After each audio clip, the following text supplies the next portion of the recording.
ini alhamdulillah kita bisa bertemu pada acara kegiatan diseminasi pendidikan guru penggerak. Sebelumnya, perkenalkan nama saya Mita. Di sini saya sebagai pembawa acara pada pagi hari ini. Sebelum memulai acara pada pagi hari ini, mari kita mulai dengan mengucapkan bacaan Bismillah bersama-sama. Bismillahirrahmanirrahim. Langsung saja masuk ke acara. Langsung saja untuk acara yang pertama, sambutan dari Bapak Kepala Sekolah kepada beliau Bapak Dodi, kami persilakan. Assalamualaikum warahmatullahi wabarakatuh. Bismillahirrahmanirrahim.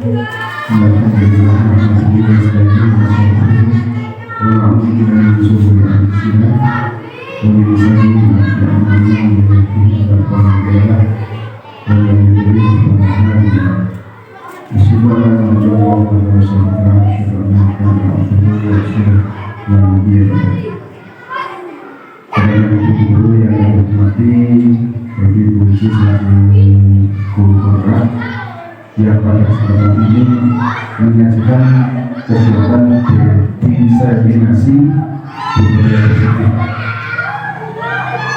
Yang pertama adalah bersyukur kepada Allah Subhanahu wa Ta'ala atas karunia yang menjadi berkah alhamdulillah kita bisa berkumpul di ruang ini dalam kondisi siap dan aktif. Salawat dan salam yang kita sampaikan kepada junjungan kita dan kita semuanya Rasulullah Muhammad Sallallahu Alaihi Wasallam. Kepada ibu yang kami hormati, beserta kegiatan pada hari ini, kami sangat bersyukur dan bangga untuk pada hari ini kita bisa melaksanakan atau mengikuti diseminasi kegiatan budaya positif di SD Negeri 1 lagi. Tentunya kami punya harapan bahwa kegiatan ini mudah-mudahan menjadi satu kegiatan yang bisa memotivasi seluruh keluarga sekolah kepada ibu semua yang berhubungan kepada anak-anak sebagai peserta didik di SD Negeri 1. Sehingga mudah-mudahan dengan kegiatan diseminasi positif di lingkungan ini, anak-anak bisa berkembang dengan baik, utamanya karakternya. Tentunya melalui pembiasaan yang dilakukan dilaksanakan di satuan pendidikan SD Negeri 1. Mudah-mudahan ini bisa berdampak positif betul dan tentunya nanti akan bisa mewujudkan dengan satu pendidikan yang lebih baik, anak-anak yang berkarakter, santun, bisa menghormati yang lebih tua, dan tentunya bisa anak-anak kita menjadi anak-anak yang bertanggung jawab. Karena kita itu mudah-mudahan kegiatan ini bisa berjalan sesuai dengan yang diharapkan, lancar, sukses, dan ini daripada kegiatan ini sekali lagi mudah-mudahan kita kepada warga sekolah ini untuk bisa membiasakan budaya positif. Kalau di sini sudah termasuk sudah dilakukan seperti yang diwacanakan itu kita Bapak Ibu Guru setiap pagi menyambut kehadiran anak-anak kita. Kemudian anak-anak juga bercakap kami. Ini salah satunya di awal kegiatan sebelum pembelajaran kita sudah lakukan itu, dan juga kegiatan-kegiatan yang lainnya. Mudah-mudahan kita selalu istiqomah dalam melaksanakan kebaikan ini. Mungkin itu yang bisa kami sampaikan. Kurang lebihnya mohon maaf. Assalamualaikum warahmatullahi wabarakatuh. Untuk acara yang selanjutnya yaitu adalah pemaparan materi dari Ibu Uci terkait dengan berbagai pemahaman mengenai budaya positif. Kepada beliau dipersilakan. Bismillahirrahmanirrahim. Assalamualaikum warahmatullahi wabarakatuh. Bapak Ibu santai dulu. Santai. Ini hari ini acaranya santai ya Bapak Ibu.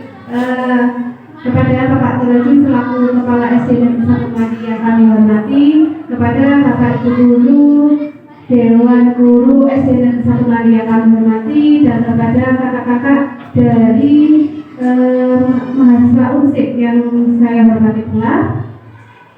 Puji syukur alhamdulillah hari ini kita masih diberi limpahan sehat, rahmat sehat, nikmat sempat, sehingga pada pagi hari ini kita bisa berkumpul bersama pada acara berbagi pemahaman atau diseminasi budaya positif.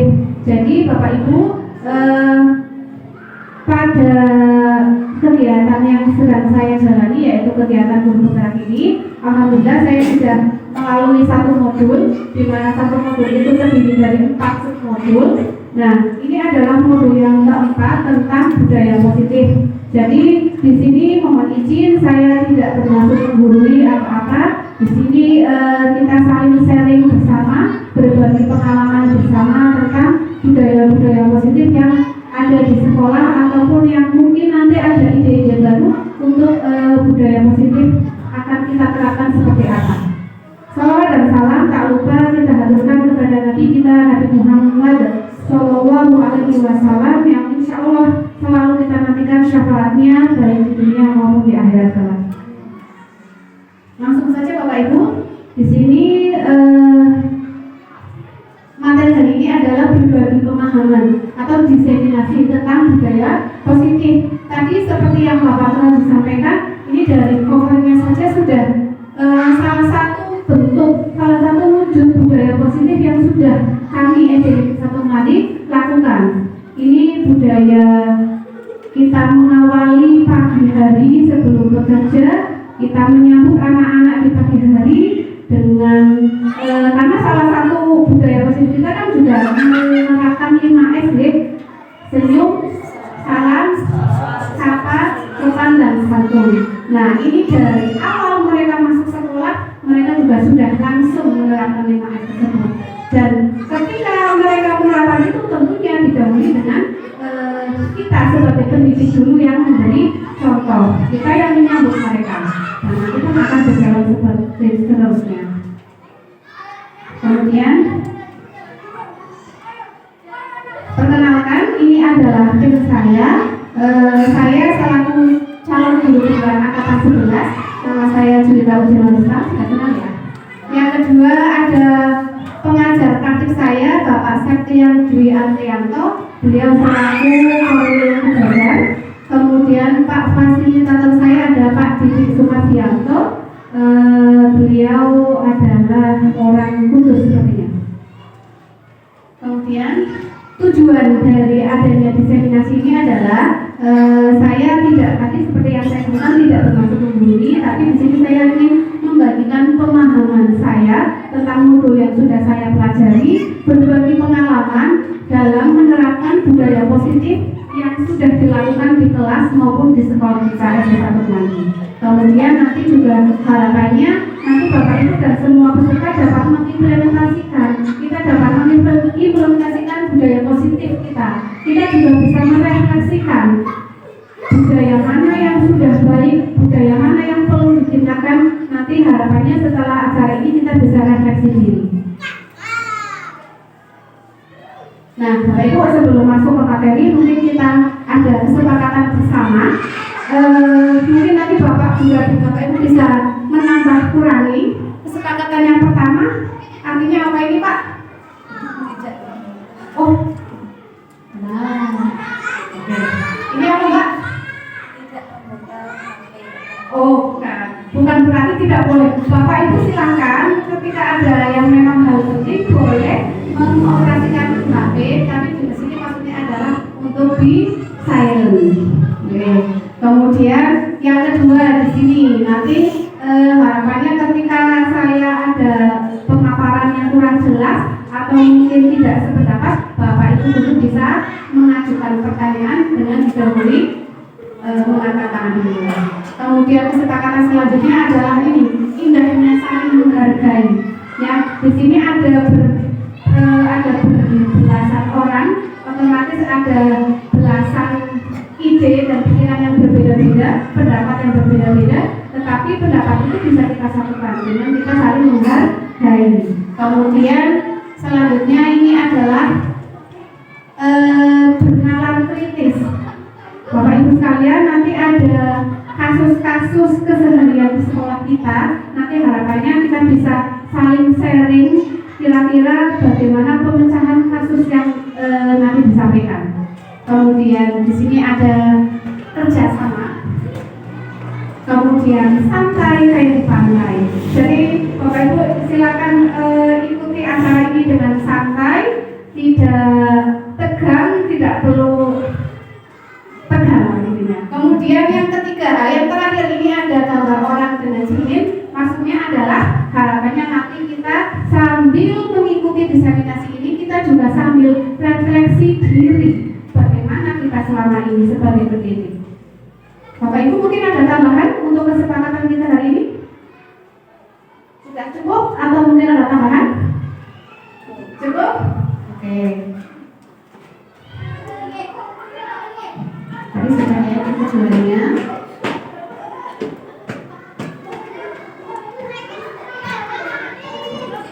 Oh nggak mau ini dulu.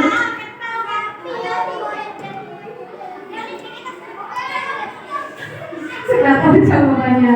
Bapak Ibu, sebelum kita masuk ke materi, saya ingin mengetes konsentrasi Bapak Ibu semuanya. Silakan Bapak Ibu bisa perhatikan gambar dan dihitung ada berapa banyak sih hewan yang ada dalam gambar itu. Hewan apa saja? Silakan. Berapa mas? 10. Oke, ada 10 jawaban. 11.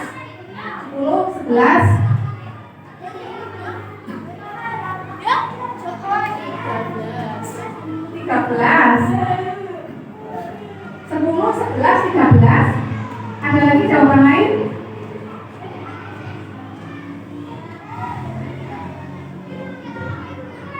Pak Irfan pernah di 10.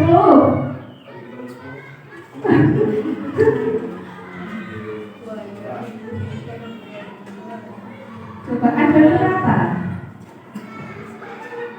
Berapa mas? Mbak? 10 kali 11 13 masih 13 nambah tidak? Belum. Pak Terodi menemukan 10? Oke. Nah pasti saya menampilkan gambar ini. Sebenarnya ini sebagai cara untuk sudah konsentrasi atau belum? Ini saya ingin mengumpulkan Bapak Ibu di sini semua supaya fokus konsentrasi. Dengan cara yang pertama kita adalah mencari berapa sih banyak nelayan di sini. Mau tahu jawabannya? Nungguin ya. Oke, kita bisa hitung. Mungkin kita mau melihat dari yang kecil dulu atau yang besar dulu? Yang besar? Oke, berarti yang paling besar di sini adalah gajah. 1. Kemudian ini kuda apa keledai ya? Kuda. 2. Terus ini anjing. 3. Kucing. 4. Tikus. 5. Ini baru 5. Terus mana lagi? Ini dulu. Ular. 6. Ini 7. Lumba-lumba. Buaya. 8. Kura-kura. 9. Ikan 10. Nyamuk ini 11 nyamuk. Ini apa ini? Kelinci? Ada kelinci seperti ini. Kelinci apa? Apa coba? Buyani. Nah betul. Ini adalah udang. Buyani. Saya ngomong ini yang buyani apa? Alergi. Udang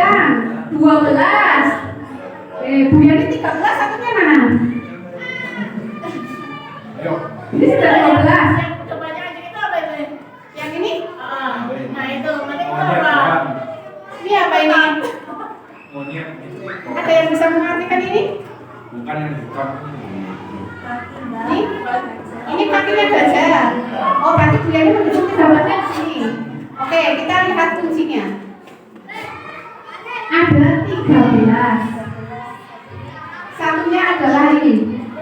Ini adalah burung, tetapi hanya kepalanya atau badannya keturunan sama badannya gajah. Oke. Ada lagi? Yang mana? Di sebelah gajah. Oh, sebelahnya. Oh, di belakang gajah ada yang badannya. Ya, gajahnya lagi hamil. Apa? Gajahnya lagi hamil. Oh, gajahnya hamil. Oh ya, gajah nanti di dalamnya. Berarti ada 14. Oke. Nah, itu dia. Dari satu gambar saja kita bisa punya banyak persepsi.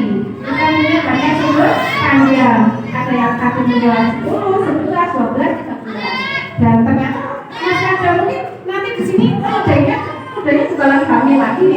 Nah, kemudian udang juga punya banyak telur, benih-benih udang banyak lagi, banyak ya, tidak hanya 10, 12. Oke, sudah fokus Bapak Ibu? Sudah sampai?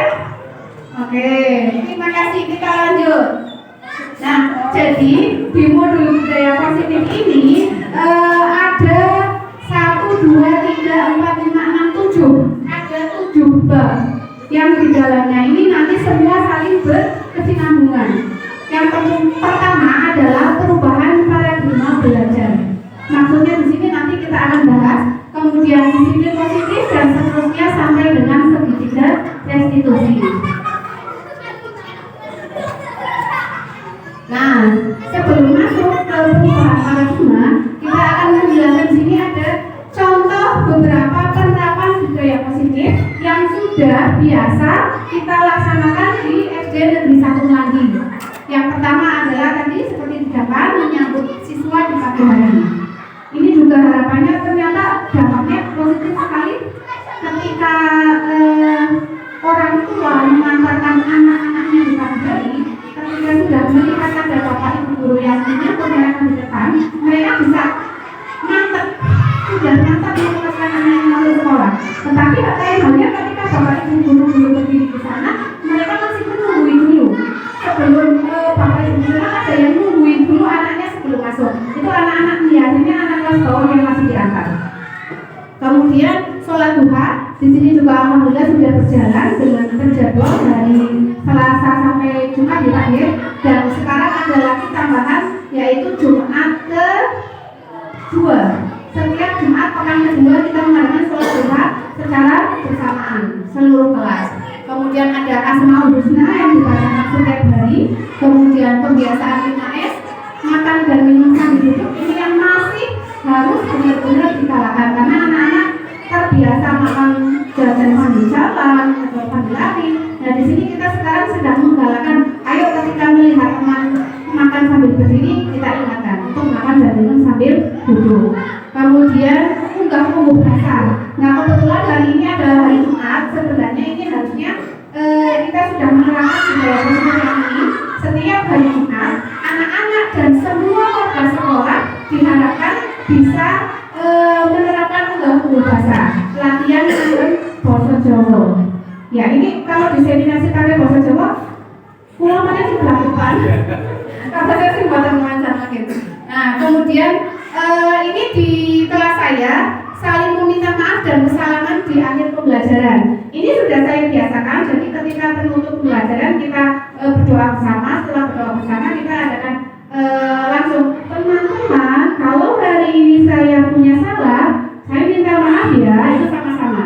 Jadi harapannya apa yang terjadi di sekolah di pagi hari selama pagi dan siang, mereka tidak membawa pulang rasa kesal atau dendam kepada teman, karena di akhir pembelajaran juga saling minta maaf dulu. Dan selain sama teman-teman juga sama guru, juga sama Bu Guru, kalau hari ini kami ada salah, kami minta maaf ya. Itu hanya sebagai pembiasaan hal kecil saja.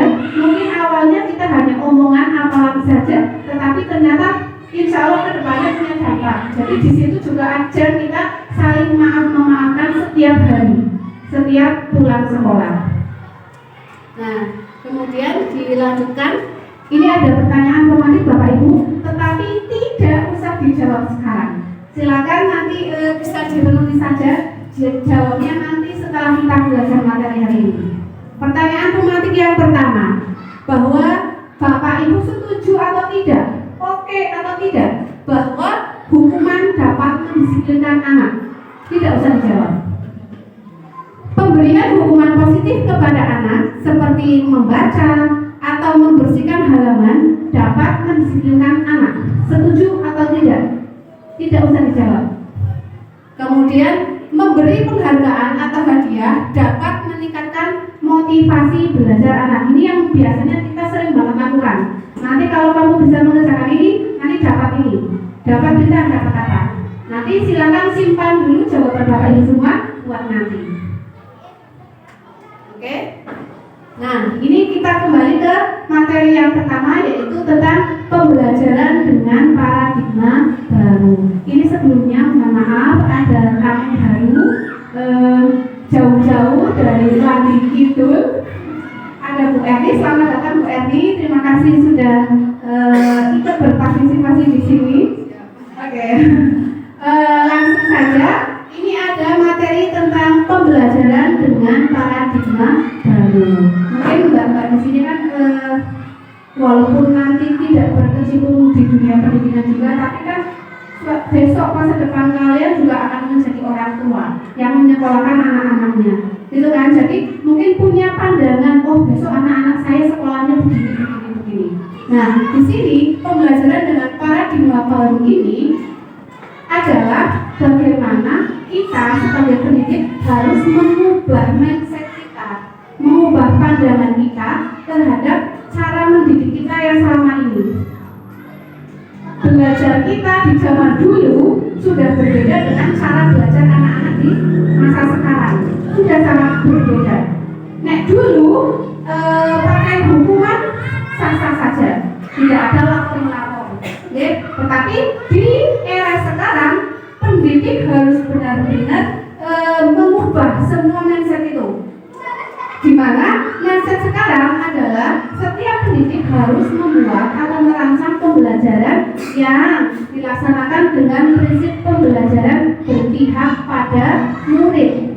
Murid dan murid, karena murid punya kebutuhan berbeda, karakter yang berbeda.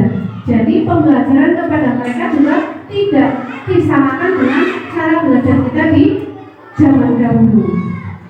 Nah, jadi setiap siswa harus bisa belajar sesuai dengan kebutuhan mereka dan sesuai dengan tahap perkembangannya. Tidak bisa kok kelas 1 diajari materi pertanian kelas 3, belum saatnya. Apalagi di kelas 1 sekarang juga masih masa peralihan, ya, peralihan dari PAUD ke SD. Jadi mereka dunia anak-anaknya masih kental sekali. Mereka masih ke dalam fase miraga, lebih ke fisik. Jadi bagaimana kita menempatkan pembelajaran mereka sesuai dengan perkembangan usianya. Nah, untuk mewujudkannya itu, sekolah harus mampu membangun budaya positif. Sekolah harus bisa menciptakan lingkungan yang nyaman, lingkungan yang positif, agar siswa itu berpikir dengan bebas, dengan merdeka, sehingga potensi mereka yang beraneka ragam itu bisa tersalurkan. Mereka bisa menjadi orang yang merdeka, mandiri, dan bertanggung jawab. Dan tentunya cita-cita pendidikan kita, yaitu tujuan pendidikan berpihak pada murid, salah satunya adalah murid didik sekarang adalah murid-murid yang mempunyai karakter profil pelajar Pancasila. Nah, sebelumnya kita akan merubah paradigma baru kita juga harus merubah pikiran kita. Sebelumnya kita akan bermain cobalah buka. Ini ada berapa orang? 1, 2, 3, 4, 5, 6, 7, 8, 9, 10, 11. Oh, ada 11 orang. Jadi nanti saya minta tolong ini secara ini kelompok A, B, gitu ya. Namanya A, B, Bu Yani A, B, A. Pak Wadun A, Pak Wawan B, Pak Irfan A, Bu Eva B, Bu Erni A. Berarti saya yang B. Oke, silakan yang tadi A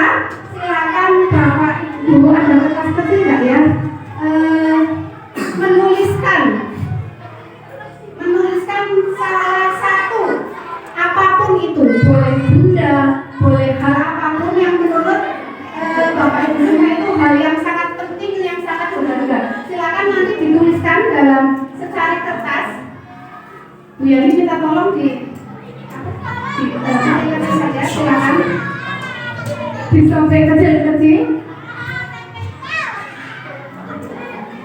Apa?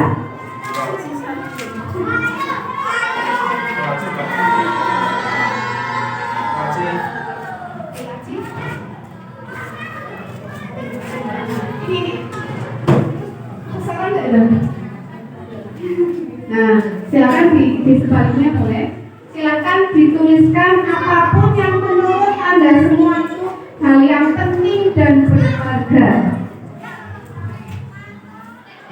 Yang tidak mau orang tulis nanti bisa bergiliran. Yang A, yang tulis yang kelompok A. Yang B, nanti sebelahnya B adalah silakan Anda semua merayu sebisa mungkin.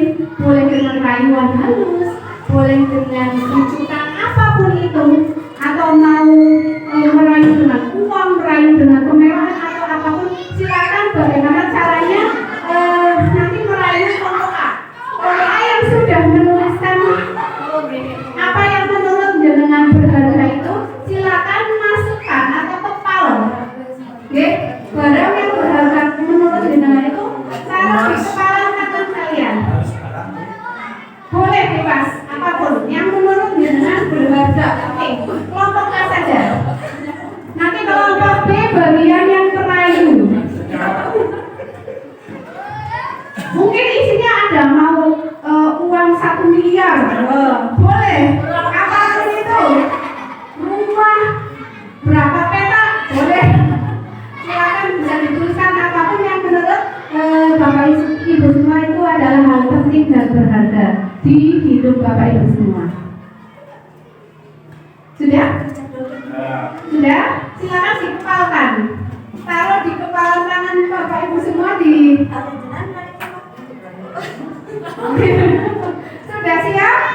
Silakan sekarang kelompok B gunakan strategi apapun untuk merayu kelompok A agar bisa membuka kepala tangannya. Silakan. Silakan, nggak apa-apa. Ibu juga boleh. Oh, di sini tapi kalau yang rayuan halus tidak nyaman, pakai yang intimidasi yang masa juga boleh, mau ancaman, mau apa boleh. Silakan. Mau dengan cara apa? Atau pakai sesuatu. Saya ngomong apa ini? Silakan. Kelompok B silakan sudah boleh merayu. Saya kasih waktu 20 detik. Anda mau merayu?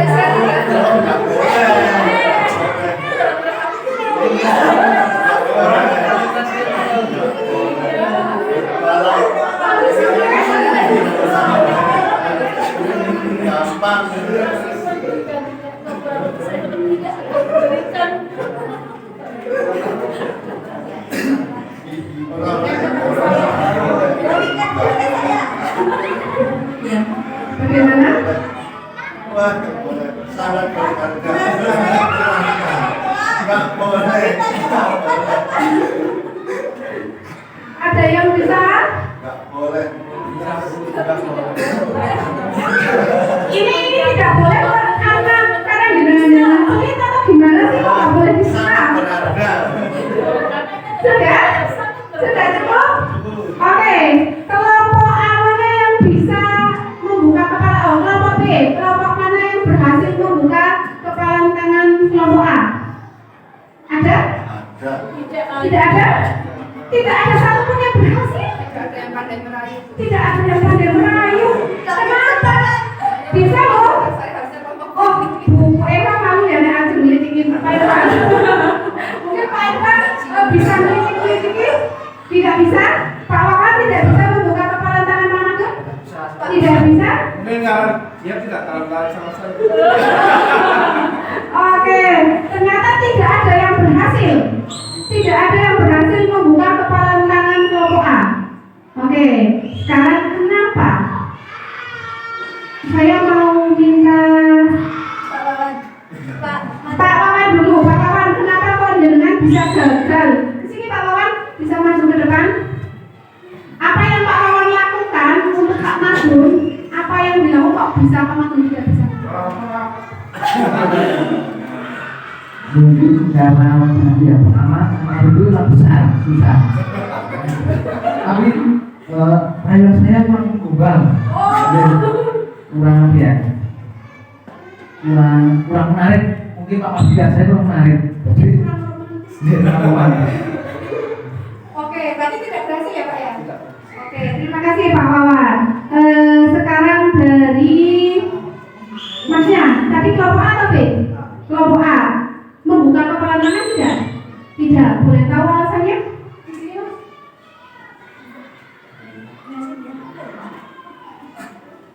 Silakan. izin, kenapa saya tidak memberikan kepahaman tangan saya? Itu yang pertama, hal ini sangat berharga. Itu satu. Yang kedua, apapun yang menjadi apa yang menjadi penting di dalam hidup kita itu mau gimana caranya itu bakalan nggak mau maupun dirayu dan lain sebagainya. Yang penting di sini rasa tanggung jawab saya terhadap barang ini sudah saya lakukan. Meskipun teman saya ngeyel gimana, saya tidak memberikan itu saja. Oke, terima kasih. Sebentar Mas, kalau boleh tahu apa isi barang berharga yang dituliskan? Kalau susah akan itu enggak. Oh enggak, apa? Tapi orang tua. Oh ya. Oke, barang berharga milik Mas siapa? Sofia. Mas Sofian adalah orang tua, keluarga. Tepuk tangan dong kalau itu semuanya. Ya, silakan kembali. Terima kasih. Nah, itu tadi menuliskan sesuatu yang berharganya adalah orang tua. Jadi orang tua mau di bagaimanapun juga dirayu, diiming-imingi apapun yang manapun tidak akan bisa menggantikan. Oke, begitu deh. Oke, kalau Bu Yani apa yang dituliskan?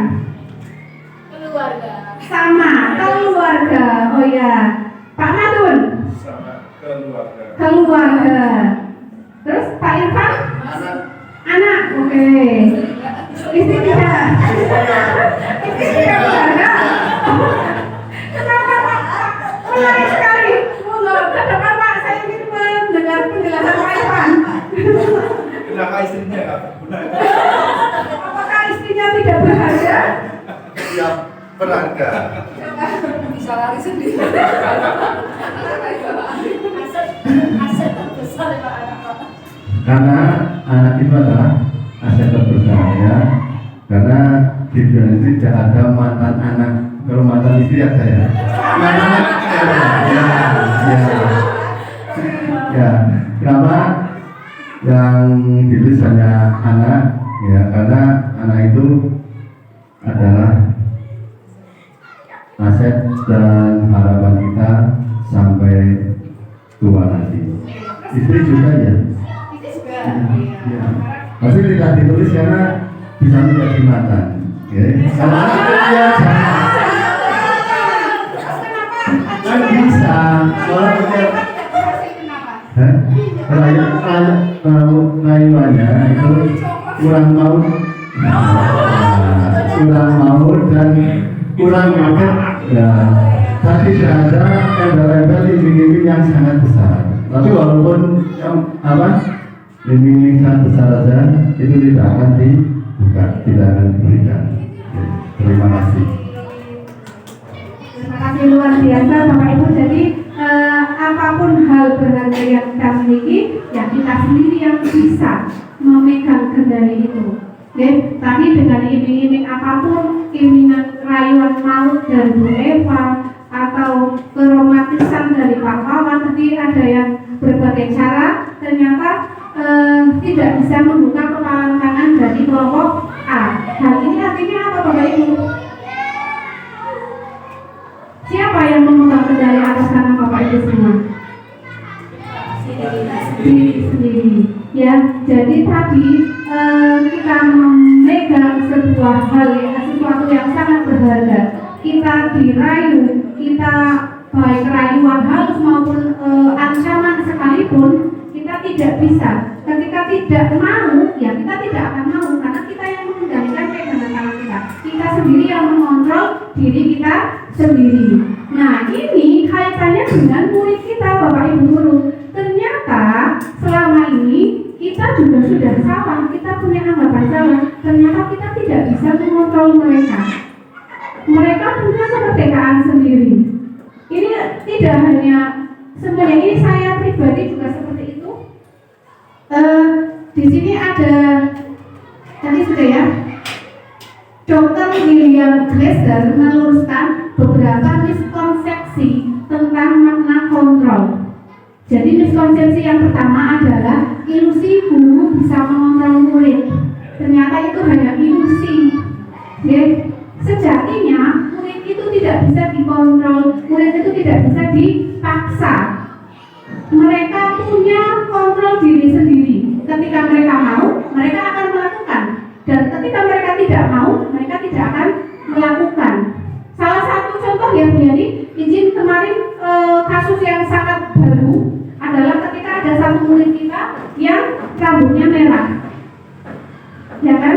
Nah, kita sudah bagaimana caranya dengan berbagai kontrol kita, tidak selalu dengan paksaan. Kita mulai dari peringatan halus dulu, Mas, besok rambutnya dipotong ya, dari halus-halus. Besoknya apakah anak itu langsung memotong rambutnya? Tidak, karena memang anak itu tidak mau. Jadi kita tidak bisa memaksa. Besoknya lagi, oh, dengan rayuan anak itu tetap tidak memotong rambut yang sudah diselesaikan itu. Kemudian ada cara lagi, dengan cara langsung eksekusi. Ini Mas, langsung ke tukang cukur, dikasih uang untuk cukuran. Akhirnya dia mau, ya, dia mau bukan karena dia ada di bawah kendali dari guru tersebut, tetapi pas saat itu dia sedang mau. Jadi ilusi bahwa guru mengontrol murid itu pada dasarnya kita tidak bisa memaksa murid untuk begini, begitu, tidak. Paradigma perubahan mindset kita harus berubah. Kita tidak bisa memaksa murid. Kemudian ketika di kelas kita memaksa anak untuk ayo hafalkan ini, nanti sebentar lagi ada kuis atau maju, itu biasa, sudah sering saya lakukan juga. Ternyata ketika anak tidak suka, ya tidak akan bisa hafal-hafal. Mau bagaimanapun kita memerintahkan anak supaya seperti ini, ternyata ketika anak tidak mau, tidak akan bisa. Kemudian yang kedua, ilusi bahwa semua penguatan positif itu efektif dan bermanfaat. Ternyata ini juga hanya ilusi. Ketika kita merayu anak, membujuk anak dengan kata-kata yang halus sekalipun, itu ternyata juga belum tentu bisa merubah kemauan anak. Kemudian ilusi bahwa kritik dan membuat orang merasa bersalah dapat menguatkan karakter. Di sini mungkin saya juga sering melakukan ketika kita mungkin kita satukan saja kasusnya sama yang tadi. Kasus ketika anak rambutnya disembel merah. Mas, kok kamu rambutnya merah sih? Kamu tidak tahu aturan sekolah kok. Ternyata itu hanya menjadikan identitas mereka gagal. Kita tidak membuat mereka sadar diri, tetapi malah menggagalkan identitas mereka. Seharusnya apa yang kita lakukan? Nanti kita akan cari tahu. Kemudian, ilusi bahwa orang dewasa memiliki hak untuk memaksa. Ini sama seperti yang pertama tadi. Ternyata kita sebagai orang dewasa di sini, sebagai pendidik di sini, tidak bisa memaksa anak didik kita untuk jadi apa yang kita mau. Tidak bisa.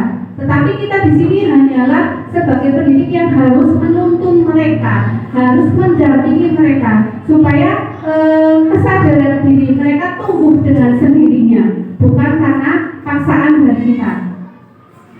Nah, ini pada saat itu orang dewasa akan menyadari bahwa perilaku memaksa tidak akan efektif di jangka panjangnya. Ketika anak dipaksa untuk, Mas, besok pakai sepatu hitam, ini sebuah paksaan. Padahal hari itu boleh pakai sepatu bebas. Mungkin hari itu dia memakai sepatu hitam, tetapi seterusnya dia mungkin akan tidak akan melakukan itu lagi. Jadi paksaan itu hanya bersifat sementara. Anak mau melakukan hanya bersifat sementara pada saat itu saja. Nah, setelah mencermati ilusi tadi, apakah kita masih mempercayai tadi dengan pertanyaan pematik yang di awal. Akan mempercayai dan melakukan hal-hal yang kurang tepat untuk menanamkan disiplin pada murid. Apakah kita akan mengontrol anak? Apakah kita akan memaksa anak? Apakah kita akan memberi mereka dengan penghargaan atau bujukan lain mereka untuk mereka disiplin? Apakah seperti itu Bapak Ibu Guru? Tidak ya? Tidak atau bisa? Adakah cara lain? Dengan cara tidak memaksa? Pembiasaan. Oh iya, bagus sekali. Kita lihat lagi ya, ada pembiasaan. Nah, ini bagaimana seorang bisa. Tadi kita harus merubah mindset kita.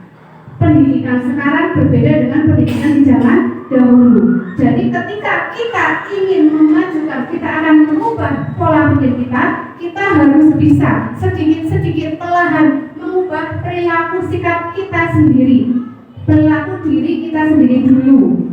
Kalau kita sudah berubah, nah nanti insya Allah apa yang kita lakukan akan ditiru oleh anak-anak. Seperti yang tadi disebutkan Bu Eva, kebiasaan baik yang kita lakukan insya Allah nanti akan diteladani oleh murid didik kita.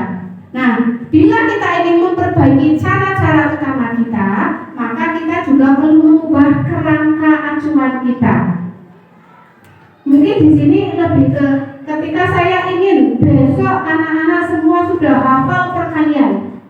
Tidak bisa seperti itu, kita harus mengubahnya. Karena kan anak tidak semuanya suka di matematika. Ada anak yang memang mahir di matematika, ada juga anak yang kurang. Jadi ketika kita memaksakan semua anak untuk bisa hafal perkalian, bagi anak yang lemah itu akan menjadi hukuman bagi mereka karena mereka tidak bisa melakukannya. Kemudian, marilah kita ubah bagaimana kita melihat dunia, bagaimana kita berpikir tentang manusia dan berpikir tentang paradigma kita. Skema pemahaman dan penjelasan aspek-aspek tentu tentang realitas. Jadi marilah kita ubah dari diri sendiri dulu, ubah pola pikir kita dulu, dan walaupun mungkin prakteknya juga tidak semudah dengan teorinya, ya, tetapi kalau kita berusaha, kenapa tidak? Gitu. Nah, tadi dengan cara itu, apakah tadi kita dengan cara memaksa, apakah kita sudah bisa membuat anak-anak disiplin? Belum tentu. Lalu disiplin. Ketika kita mendengar kata disiplin, apa yang terbayang di benak?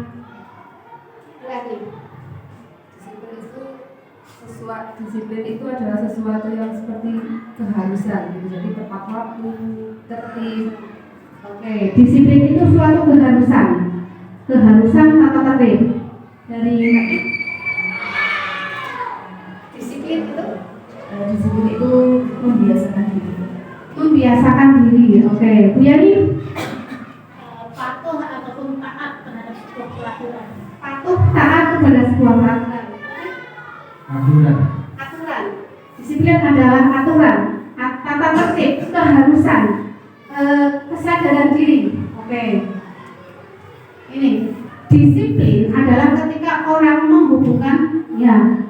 Tadi betul jawabannya, deh. Ada pola pikir kita, disiplin itu lebih ke tata tertib, peraturan, dan kepatuhan. Kalau kita sudah menaati peraturan, berarti kita disiplin. Kata disiplin juga sering dihubungkan dengan hukuman. Ketika kita tidak menaati peraturan, berarti nanti ada hukuman di belakangnya. Itu kita mungkin sudah melekat di pikiran kita tentang arti kata disiplin. Nah, makanya sekarang kita harus berubah. Menurut Bapak Pendidikan kita, yaitu Ki Hajar Dewantoro, menyatakan bahwa di mana ada kemerdekaan, disitulah harus ada disiplin yang kuat. Disiplin itu bersifat self-disiplin. Betul tidak ya saya pengucapannya? Self-disiplin. Pak bahasa Inggris, betul? Pak bahasa Inggris. Nah, yaitu kita sendiri. Jadi disiplin itu kita sendiri yang mengharuskannya, kita sendiri yang mewajibkan. mewajibkannya dengan berusaha sekeras-kerasnya. Tapi jika saja kita tidak bisa melakukan self disiplin, berarti kita butuh orang lain untuk mendisiplinkan kita.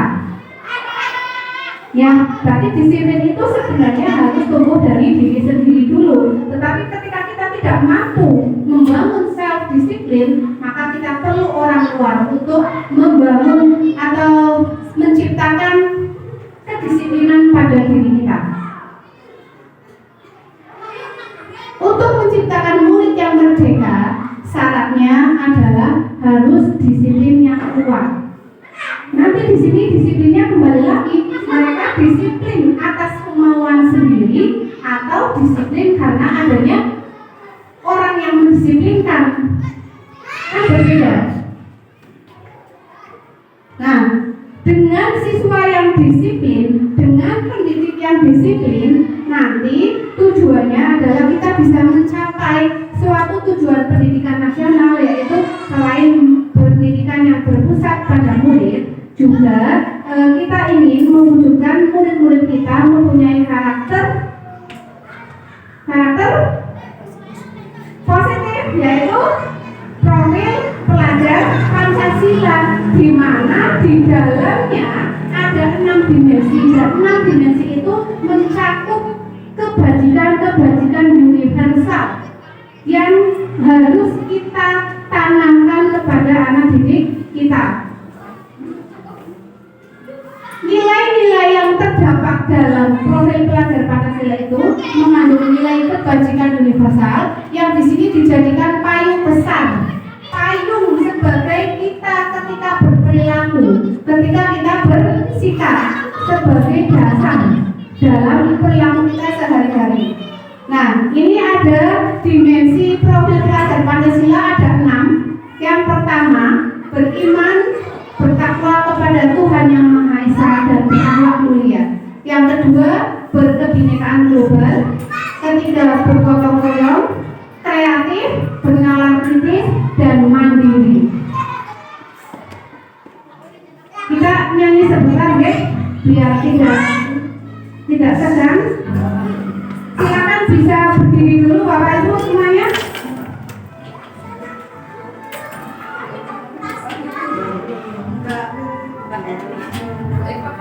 Ayo,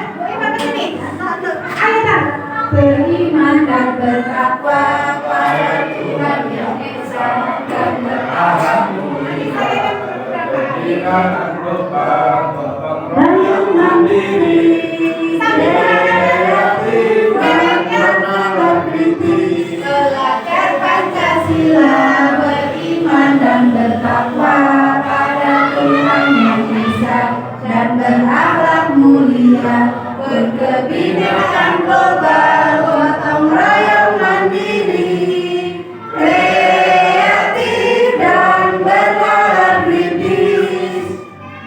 Laki-laki sambil gerak tangannya, sambil goyang gak apa-apa. Belajar Pancasila, beriman dan bertakwa pada Tuhan Yang Esa dan berakhlak mulia, berkebinekaan global, gotong royong, mandiri, kreatif dan bernalar kritis. Laki. Beriman dan bertakwa pada Tuhan Yang Esa dan berakhlak mulia, berkebinekaan global, gotong royong, mandiri, kreatif dan bernalar kritis.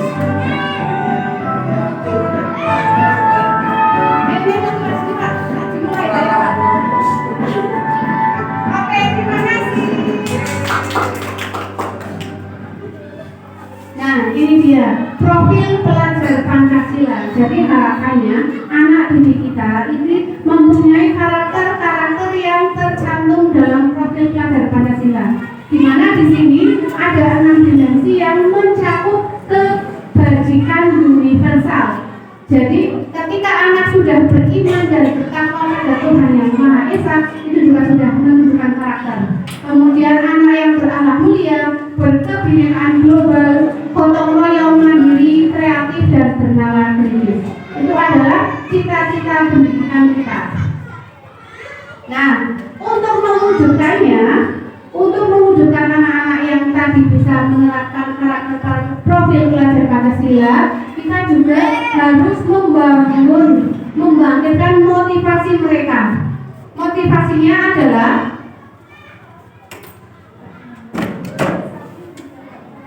ada 3 motivasi, Bapak Ibu, ada 3 motivasi. Yang pertama adalah motivasi untuk menghindari hukuman. Anak disiplin dengan motivasi untuk menghindari hukuman atau karena menghindari ketidaknyamanan. Itu motivasi yang pertama. Motivasi yang kedua, anak melakukan kedisiplinan karena mereka ingin mendapatkan imbalan, hadiah atau penghargaan. Kemudian yang ketiga, ini adalah motivasi untuk menjadi orang yang mereka inginkan dan menghargai diri sendiri dengan nilai-nilai yang mereka percaya. Jadi motivasi yang satu kedua ini motivasi ekstrinsik, motivasi dari luar. Mereka mau disiplin karena ada imbalan atau tidak dihukum. Tetapi ketika motivasi yang ketiga adalah mereka tumbuh dari diri mereka sendiri sebagai motivasi internal. Nah, di sini kenapa kita harus menanamkan disiplin positif kepada anak-anak? Karena di sini kita harus bisa menanamkan motivasi yang ketiga, yaitu murid-murid kita menjadi orang yang mereka inginkan dan menghargai diri sendiri dengan nilai-nilai yang mereka percaya. Jadi ketika mereka sudah memiliki motivasi internal, mereka tidak perlu dipaksa, mereka tidak perlu diiming-imingi, mereka tidak perlu ditakuti dengan hukuman apapun. Mereka akan secara sukarela sadar diri, mereka akan menciptakan suatu lingkungan yang positif. Nah, pertanyaannya adalah bagaimana cara kita sebagai guru, sebagai pendidik menanamkan disiplin positif ini kepada murid-murid kita supaya mereka tumbuh motivasi internal mereka untuk menjadi murid-murid yang disiplin sesuai dengan motivasi mereka sendiri. Pertanyaannya untuk kita sebagai pendidik, bagaimana cara kita menerapkannya? Nah, cara kita menerapkan disiplin itu mungkin kita bisa melakukannya dengan 3 cara, ya. Apakah kita akan dengan hukuman, apakah dengan penghargaan, apakah dengan restitusi? Kita munculkan motivasi dari murid-murid kita dengan cara-cara yang kita, strategi yang kita lakukan untuk menerapkan disiplin itu. Kita mau bagaimana dengan caranya? Ada nanti dengan hukuman, penghargaan atau restitusi. Mungkin restitusi masih belum familiar terdengar, tetapi restitusi di sini adalah nanti kalau hukuman kita sudah tahu. Jadi kita mendisiplinkan anak dengan cara memberi hukuman. Kemudian penghargaan tadi sudah ada, berarti motivasi eksternal, ya. Kemudian restitusi di sini nanti adalah strategi dengan kita memberi pilihan, memberi tawaran pilihan suatu solusi agar mereka bisa menemukan sendiri bagaimana cara mereka untuk menjadi pribadi yang disiplin. Coba ini Bapak Ibu Guru bisa dicermati, ada 3 soal 1, 2, 3. Ketika saya bacakan silakan Bapak Ibu bisa menjawab. Nomor 1 ini termasuk hukuman atau konsekuensi atau restitusi. Yang pertama, Siti mencoret-coret buku Tini. Guru meminta Siti untuk segera menghapus coretan di buku Tini. Jadi ini sering kita jumpai di kelas, ya. Ketika ada anak-anak yang mencoret-coret buku temannya, kemudian kita sebagai pendidik kita langsung spontan, ayo dihapus tulisannya, coretannya dihapus. Itu kira-kira termasuk yang mana? Konsekuensi. Kenapa konsekuensi? Bisa dijelaskan? konsekuensi. Ya konsekuensi karena itu yang dilakukan Siti itu harus apa? Harus segera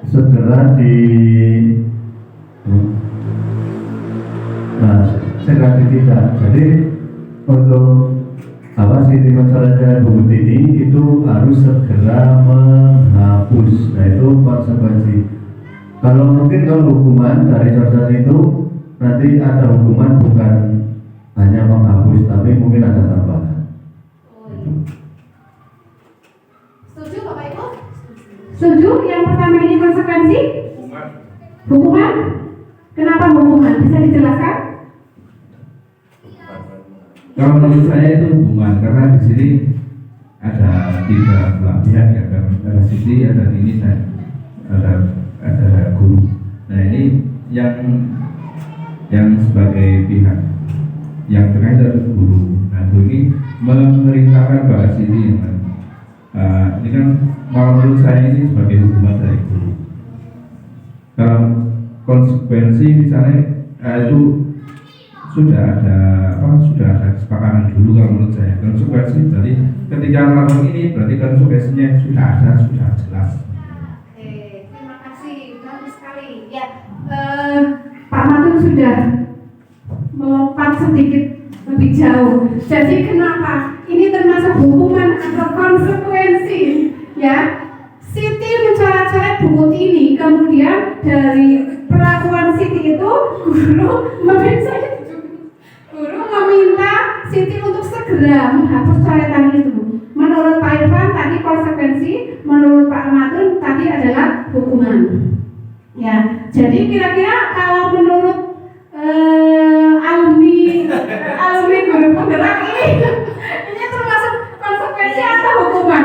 Saya hukuman Ya. sama seperti Pak Matun. Kalau konsekuensi itu sudah ada kesepakatannya. Jadi mungkin kalau sudah ada aturannya di kelas, kalau mencoret-coret konsekuensinya menghapus, itu mungkin itu konsekuensi. Tapi kalau tidak ada seperti itu berarti itu adalah hukuman. Jadi hukumannya menghapus.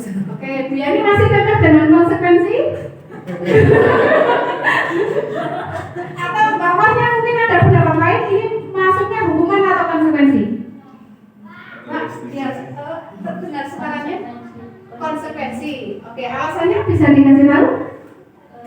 Kan berani berbuat dan bertanggung jawab. Oh iya, berani berbuat harus berani bertanggung jawab. Nah, Siti mencari kita bedah bersama. Jadi ini tergantung ya Bapak Ibu. Kalau ternyata seperti tadi ada hewan di balik gajah, ya kan? Nah ini ketika Siti mencoret-coret buku ini, ternyata di kelas itu sudah ada kesepakatan dulu. Ketika ada yang melakukan ini, maka ada konsekuensinya seperti ini. Dan konsekuensinya itu berhubungan. Tidak kok yang Siti mencoret-coret buku ini, kok nanti konsekuensinya dia disuruh ngepel kelas. Itu kan tidak nyambung. Nah, konsekuensi ini berhubungan. Ketika dia mencoret-coret bukunya ini, maka dia sesuai kesepakatan harus menghapus kembali. Nah, terus bagaimana kalau coretannya itu dari pulpen?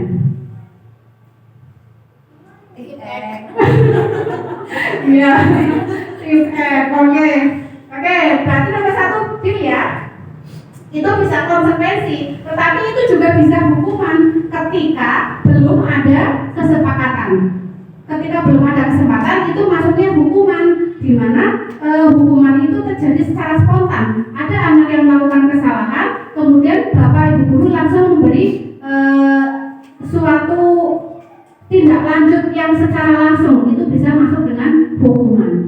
Kemudian yang kedua, Edo datang sekolah terlambat 20 menit. Tanpa berpikir panjang, Pak Romi langsung memarahi Edo, menyuruhnya untuk lari keliling lapangan 5 putaran. Hukuman, konsekuensi, atau restitusi? Hukuman? Konsekuensi, ada yang berbeda konsekuensi. Kita cari tahu kenapa konsekuensi. Menurut saya itu kan ada Romi ya, Pak Romi. Itu kan ibu sendiri itu melakukan kesalahan yang dimana itu terlambat selama 20 menit. itu juga saya sudah mengalami hal itu di waktu SMA ya, waktu SMA guru yang memberikan hukuman ini itu adalah guru yang selalu di pagi hari itu mengontrol anak-anaknya apakah semuanya sudah masuk atau belum. Tapi waktu itu saya juga mengalami hal itu terlambat selama 30 menit. Otomatis dari guru saya sendiri itu langsung memberikan arahan bahwa harus dorong motor waktu itu. Saya kira itu konsekuensi yang saya dapat dari kesalahan yang saya perbuat. Saya kira itu. Datang terlambat, kemudian konsekuensinya dorong motor. Iya. Oh iya. Jadi begini.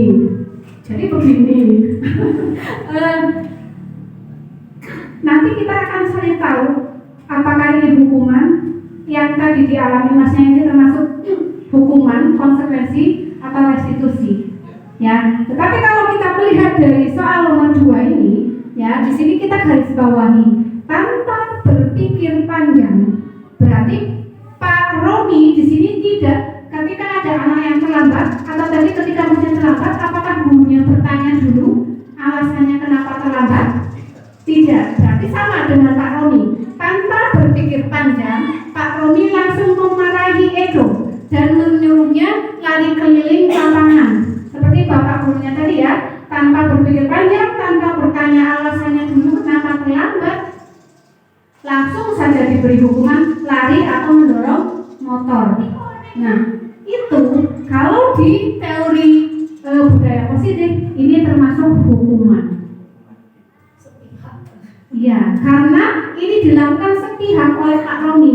Pak Romi tidak mencari tahu dulu alasannya kenapa terlambat. Padahal kan mungkin di balik keterlambatannya itu dia punya suatu hal penting urgent yang memang benar-benar tidak bisa ditinggalkan. Atau mungkin ketika di perjalanan dia sudah beramat gasip, tetapi di perjalanan ada saja kendala yang ditemui. Kan kita harus cari tahu dulu alasannya. Tetapi ketika guru tidak menanyakan langsung alasannya dulu, tetapi langsung berpihak, langsung melakukan tindakan sepihak, langsung menghukum, ini namanya hukuman. Beda tadi dengan konsekuensi. Konsekuensi tadi seperti yang dijelaskan, ada kesepakatan dulu. Oh, kamu terlambat 20 menit. Kita sudah sepakati loh sebelumnya, kalau kita ada datang lebih dari 5 menit, hukumannya adalah lari lapangan 3 kali putaran. Itu maksudnya bukan hukuman, tetapi konsekuensi. Jadi ini sudah ada pencerahan. Hukuman itu langsung spontan, tidak dicari tahu dulu alasannya apa, sepihak. Atau bisa juga dengan memarahi dengan nada tinggi dan lain-lain, itu namanya hukuman. Tetapi ketika ada kesalahan kok sebelum ada kesalahan itu kok sebelumnya sudah ada kesepakatan bersama. Aturan sekolah, misalnya kesepakatan sekolah, datang telat 5 menit harus begini. Atau ketika ada kesepakatan sekolah tidak memakai seragam sesuai jadwal, ada konsekuensinya begini. Itu maksudnya konsekuensi. Dan kesepakatan itu juga harus semua sudah tahu kesepakatan itu. Jadi tidak sepihak. Kemudian yang ketiga, Rian membuat kesalahan karena dia tertidur saat jam pelajaran. Apakah tertidur sebuah kesalahan? Bukan. Budini dengan sabar menanyakan alasan Rian tertidur dan berdiskusi mencari solusi. Berarti ini kira-kira hukuman, konsekuensi atau restitusi? Restitusi. Di sini kita garis bawahi, Budini dengan sabar menanyakan alasannya Rian dulu, kenapa kok bisa tertidur di kelas, kemudian didiskusikan, cari solusinya. Nanti kan dari diskusi kita bisa tahu, oh alasannya kamu tidur itu karena mungkin semalam begadang, mungkin orang tuanya sakit atau apapun itu, sehingga membuat ketika pagi hari dia ngantuk. Atau ada lagi, ketika pelajarannya begini dia merasa bosan, tidak semangat dengan pelajaran pelajaran begini sehingga dia ngantuk. Ada berbagai alasan. Nah, makanya kita sebagai pendidik harus bisa menggalinya dengan melakukan restitusi. Apakah semacam itu sudah pernah dilakukan? Oke, apakah sudah pernah kita lakukan?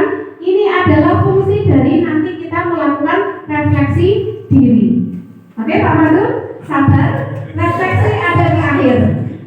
Sekarang kita akan bedakan dulu tadi hukuman, konsekuensi dengan restitusi. Hukuman di sini bersifat tidak terencana atau tiba-tiba. Ketika ada anak melakukan kesalahan, tiba-tiba saja tanpa berpikir panjang, guru akan memberi hukuman. Ini namanya hukuman. Hukuman ini jadi bersifat satu arah. Oke, kemudian konsekuensi ini adalah ketika tadi sudah terencana, sudah melalui kesepakatan terlebih dahulu. Dan restitusi di sini adalah kita menciptakan kondisi bagi murid untuk memperbaiki kesalahannya. Diskusi dulu, cari alasannya dan cari solusinya. Ini namanya restitusi. Ini kemudian dihukum oleh penghargaan. Ya, ini masih dengan hukuman, masih berlanjut seperti tadi. Kita ada kasus, saya singkat saja kasusnya seperti ini. Kasusnya Bu Anas adalah guru kelas 2 SD. Dia sudah memberi sebuah kebiasaan. Ketika anak-anak masuk kelas dengan tertib, Bu Anas akan memberikan mereka bintang. Jadi ketika anak-anak masuk bisa antri dengan tertib, mereka akan diberi bintang. Nah, suatu hari Bu Anas tidak masuk sekolah karena suatu kepentingan. Berarti besoknya yang menggantikan kan guru lain. Nah, anak-anak ketika bersama dengan guru lain tidak bisa tertib ketika seperti dengan Bu Anas. Anak-anak melayu-melayu sana sini tidak tertib lagi seperti dengan Bu Anas. Kenapa? Karena guru lain tidak tahu ada penghargaan bagi yang tertib nanti mendapat bintang. Kan guru lain tidak tahu, itu adalah sebuah peraturannya dari Bu Anas. Jadi di sini penghargaan di sini ternyata tidak membuat anak menjadi disiplin. Anak disiplin ya ketika sama Bu Anas toh. Anak disiplin ketika sama guru yang memberi pengarahan itu toh. Tetapi ketika ditangani oleh guru lain, anak-anak buyar. Tidak ada yang melakukan kedisiplinan. Ini adalah sebuah penghargaan yang ternyata bisa menjadi juga hukuman.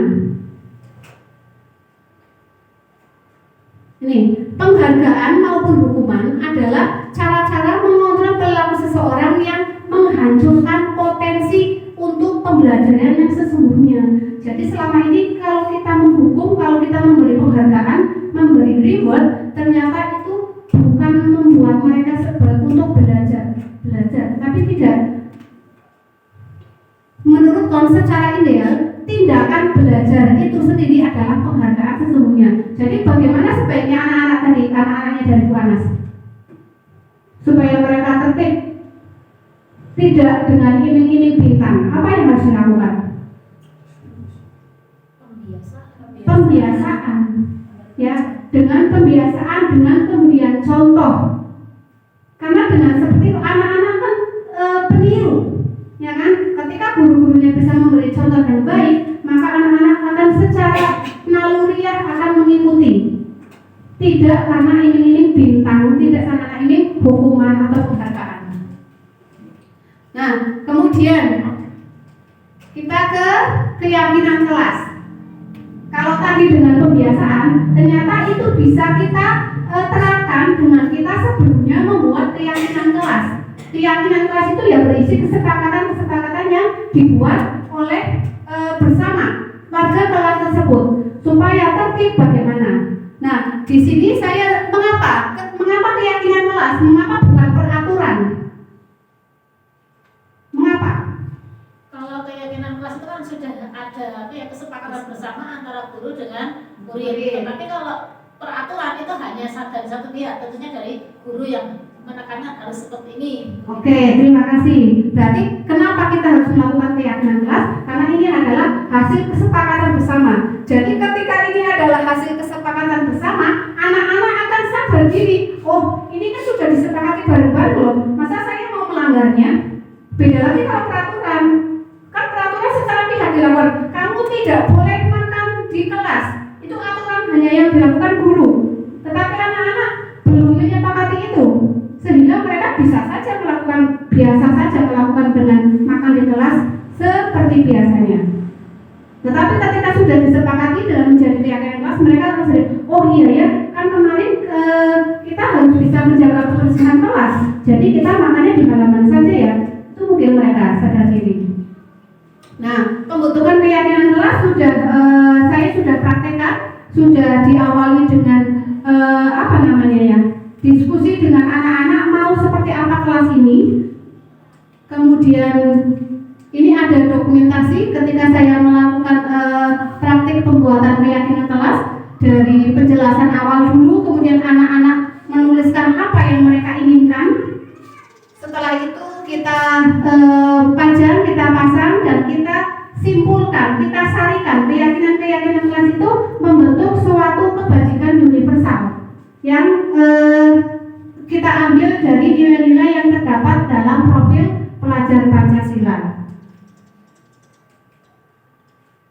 Oke, ini sepertinya dilewati saja ya. Sudah ini. Nah, untuk mendisiplinkan anak, kita harus tahu kebutuhan dasarnya mereka dulu. Kebutuhan dasar manusia itu ada 5, yaitu kebutuhan untuk bertahan hidup, kebebasan, kasih sayang, penguasaan, dan kesenangan. Ternyata ketika anak melakukan kesalahan, itu bukan sepenuhnya mereka salah, tetapi ada salah satu kebutuhan mereka yang belum terpenuhi. Ini secara garis besar ini saja, kebutuhan mereka ada yang belum terpenuhi, makanya mereka membuat salah. Salah satu contohnya ini adalah tadi kasus ketika ada anak yang tertidur di kelas. Mungkin kebutuhan akan anak itu belum terpenuhi. Kira-kira kebutuhan apa? Kebutuhan tidur. Ya, kebutuhan tidur adalah dari apa kasusnya? Bertahan hidup. Iya kan? Kebutuhan tadi kalau kita kurang tidur, sakit atau banyak gangguan kesehatan yang lainnya. Padahal kita murid juga harus punya istirahat yang cukup untuk mereka belajar dengan fokus. Ya itu salah satunya harus cukup tidurnya. Nah di sini ada satu kasus saya bacakan sebentar. Ini ada ibu guru wali kelas 2A yang mengeluhkan ada salah satu muridnya itu nakali temennya. Dia sering meminta meminta bekal temennya. Misalnya ada namanya siapa ini ya?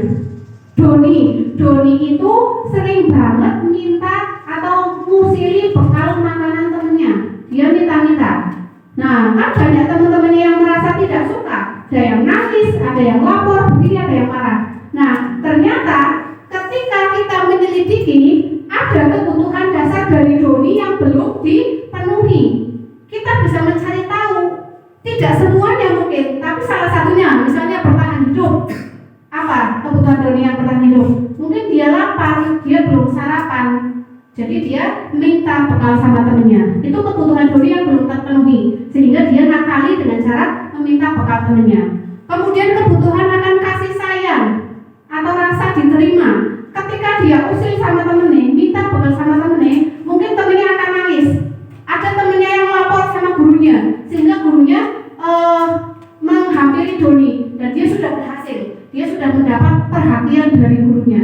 Itu termasuk kebutuhan untuk kasih sayang. Ternyata dia butuh perhatian. Butuh nakalnya dia itu hanya caper, cari perhatian orang-orang yang dewasa di sekelilingnya. Kemudian ada lagi mungkin kebebasan. Oh, dia itu ingin mungkin bekal, dia mungkin sudah punya bekal, tetapi bekalnya itu saja. Nah mungkin bekal temennya lebih enak, lebih menggiurkan. Jadi dia dengan cara meminta, itu kebebasan dia. Dia ingin bebas memilih. Saya tidak suka dengan bekal saya ingin dengan bekal yang dia. Itu. Kemudian kesenangan. Oh, ternyata ketika melihat anak lain nangis, temannya nangis, dia merasa puas. Itu kesenangan. Kebutuhan dia akan kesenangan. Mungkin ditanya, kamu kenapa? Kok kamu minta bekalnya teman kamu nggak bawa bekal? Saya bawa, Bu. Lah kenapa? Saya senang, Bu. Ternyata dia punya kepuasan sendiri ketika melihat temannya nangis, iseng. Kemudian penguasaan, dia ingin menunjukkan sesuatu, dia berkuasa, dia bisa apa? Iya, menunjukkan sungguhnya. Kalau dia berkuasa, membuat orang-orang lain takut. Jadi ketika ada anak bersalah, mungkin salah satu kebutuhan dasarnya ini belum terpenuhi. Ada banyak sekali. Ketika anak tertidur di kelas, kita bisa cari 5 kebutuhan ini mereka yang belum dipenuhi yang mana. Dengan cara apa? Dengan cara restitusi. Nih, contoh kasusnya tadi. Kemudian, kalau kita sudah memahami kebutuhan mereka, kita sudah cari tahu kebutuhannya Doni apa, kita akan menempatkan diri kita sebagai apa? Apakah sebagai penghukum? Ketika Doni melakukan kesalahan itu, apakah kita akan sebagai penghukum? Doni, kamu harus lari keliling lapangan karena kamu tadi minta jajannya teman. Itu penghukum. Ataukah kita akan menjadi guru yang membuat rasa bersalah? Doni, kamu kenapa seperti itu? Itu perbuatan tidak baik loh. Itu sudah dosa loh. Itu membuat rasa bersalah ternyata. Kemudian tipe yang ketiga, teman. Doni, kok kamu ngobrol seperti itu sih? Kamu tahu tidak apa akibatnya kalau meminta bekal teman? Guru kita bersikap seperti teman, mendekati murid kita seperti teman.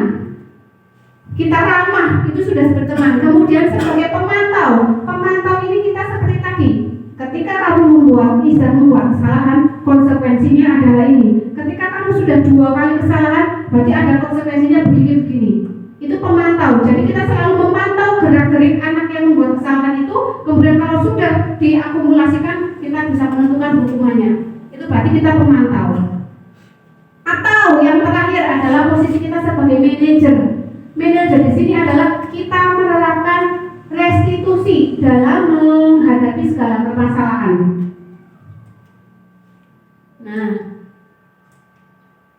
Kok mundur lagi?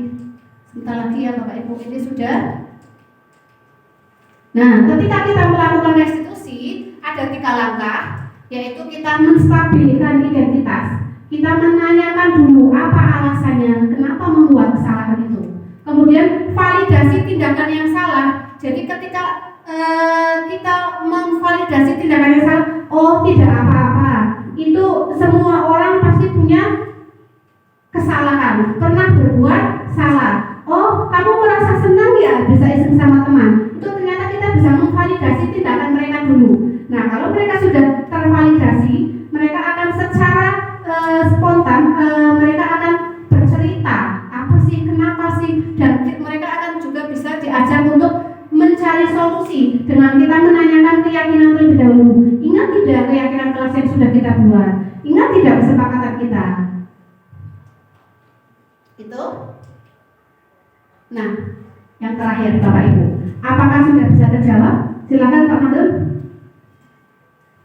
Sebelum pergi ke slide ini, saya bertanya dulu. Tadi terus. Yang mana?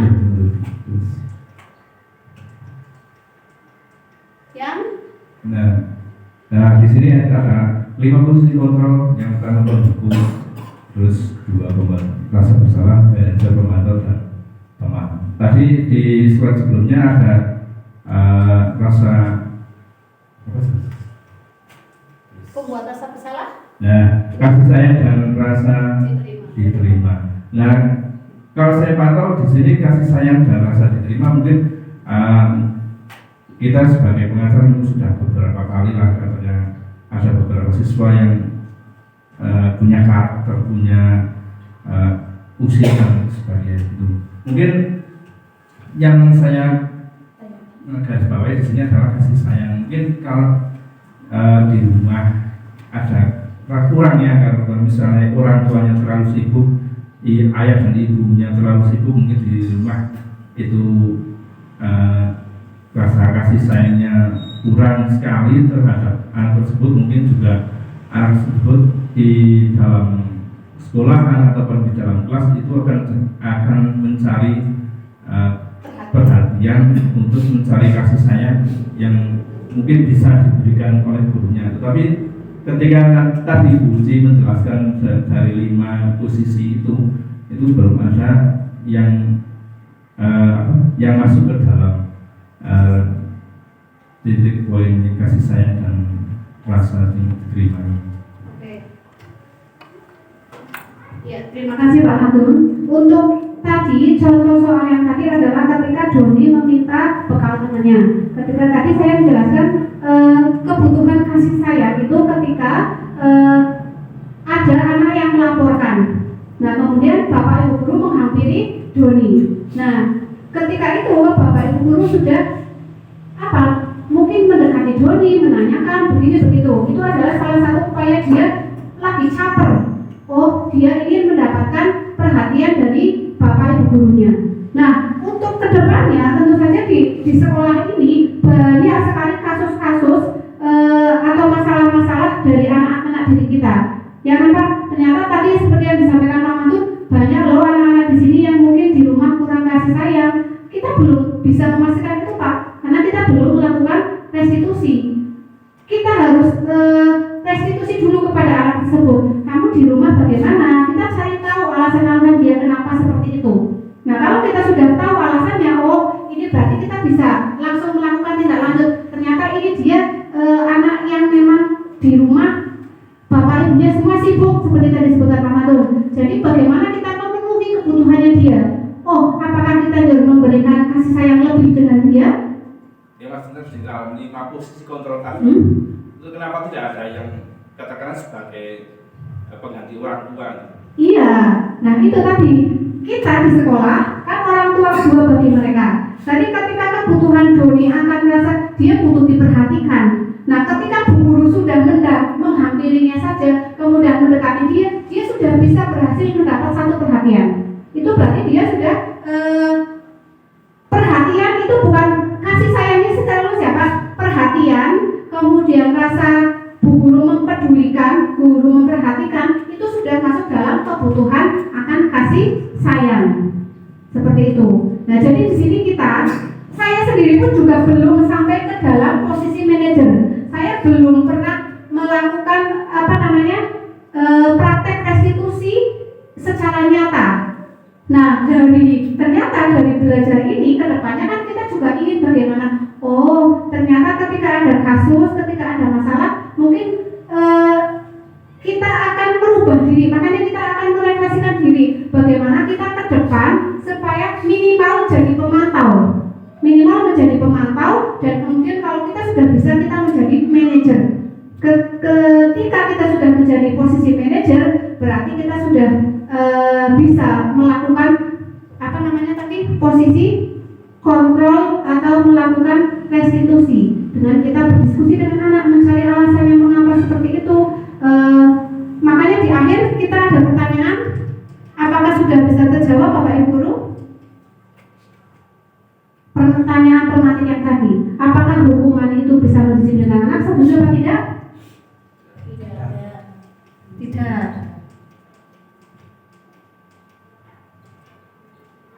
Apakah pemberian hukuman positif tadi bintang juga bisa mendisiplinkan anak? Ternyata tidak. Ketika gurunya beda, mereka tidak patuh lagi. Kemudian ketika memberi penghargaan atau hadiah, apakah dapat meningkatkan motivasi belajar anak? Mungkin saat itu bisa, tetapi tidak berefek panjang, hanya sementara. Nah, ternyata sudah habis Bapak Ibu Guru. Jadi itulah pemahaman saya tentang budaya positif dan harapannya ke depan kita sebagai pendidik bisa merubah pola pikir kita, bisa melakukan pembiasaan-pembiasaan baik untuk kita contohkan kepada anak didik kita, dan kita juga bisa menjadi guru yang menempati posisi manajer.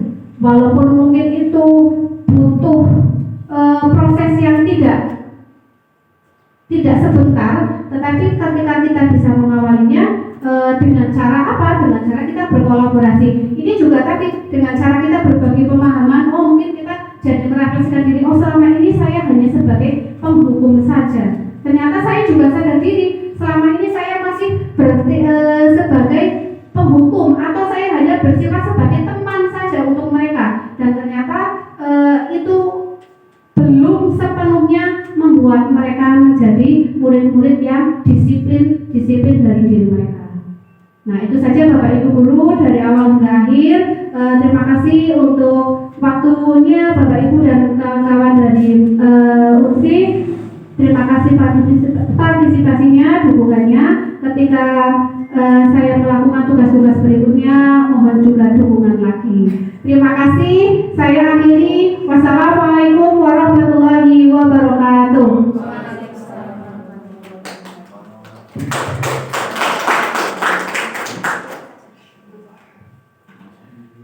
Bapak Ibu hadirin sekalian, mari kita tutup seluruh acara hari ini dengan mengucapkan hamdalah bersama-sama. Saya selaku pembawa acara dari awal sampai akhir memohon maaf apabila ada kesalahan. Ketupat disiram santan, sedaya lepat ngangkat punten. Terima kasih. Wassalamualaikum warahmatullahi wabarakatuh.